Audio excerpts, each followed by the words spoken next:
In the late 1960s, Dodge saw itself constantly losing at NASCAR races to other American brands such as Ford, who were crushing it, and because of that, in 1968, Dodge got right to work making the next year's Dodge Charger more aerodynamic so it could hold up at higher end speeds, and they introduced us to the 1969 Dodge Charger 500, which I've made a video about and you can actually watch it after this one. As awesome as this car was, especially with the 7-liter Hemi engine, it failed at its sole purpose, which was to beat everyone at NASCAR. Because of this continuous failure, Dodge's best driver named Richard Petty also left them in the same year as well. And with their souls now crushed, Dodge's engineers were motivated than ever to overcome any obstacles in their way to finally win a NASCAR trophy. And after doing some research, they realized that even though they had made the Dodge Charger 500 more aerodynamic compared to the previous year, it still couldn't keep up on top speeds, and because of that, the engineers just said f it and decided to completely scratch the previous year's box bodies that we were used to.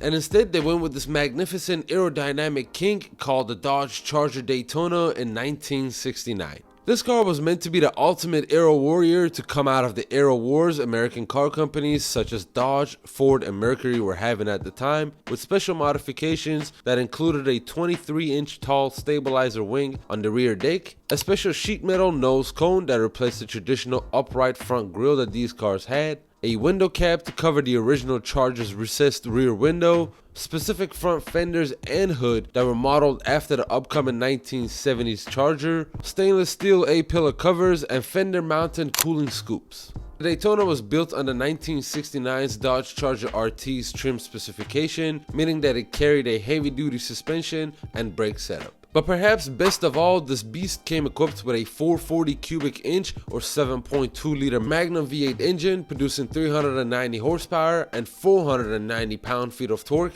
allowing this car to do the 0 to 60 in under 6 seconds and a quarter mile in 13.6 seconds. But perhaps the most impressive part about this car is that the engineers completed their mission with this car, making it history's first ever NASCAR vehicle to hit 200 miles per hour. While it absolutely destroyed its competition, winning 6 total trophies between 1969 and 1970. And as you may or may not know, NASCAR rules states that you are required to produce 500 identical vehicles to the one you're racing at NASCAR, and because of that, Dodge produced 503 of these vehicles, with 433 having that Magnum V8 engine that we talked about. But if you were one of the other lucky 70 owners, it meant that your vehicle came with a 426 cubic inch or 7-liter Hemi V8 engine, giving you a boost in horsepower from 390 to 425, which in return will of course improve the performance stats of this trim with a 0 to 60 time of now 5.2 seconds and a quarter mile time of 13.3 seconds, making it very impressive even by today's standards.